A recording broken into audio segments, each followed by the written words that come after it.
Donc vous l'avez dit, hein, 75% en gros des revenus des agriculteurs aujourd'hui viennent de l'Europe, viennent de la PAC. Pourtant, il y a cette défiance vis-à-vis des institutions européennes. On a même vu certaines images de drapeaux européens qui étaient brûlés par certains agriculteurs.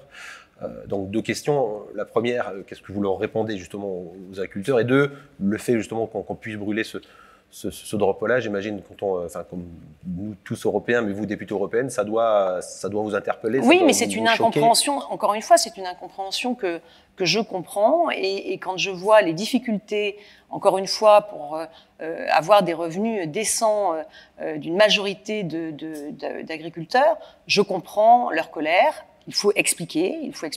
Mais d'ailleurs, je dialogue assez souvent quand même avec les représentants de ce monde agricole qui ne disent pas on ne veut plus d'Europe.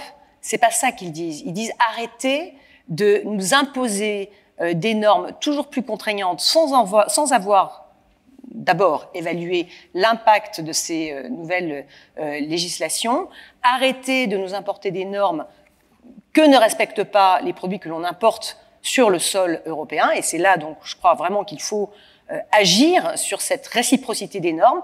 Et puis, au niveau français, ça c'est très important, arrêter de surtransposer parce que ça crée déjà une concurrence déloyale au sein même de l'Union européenne.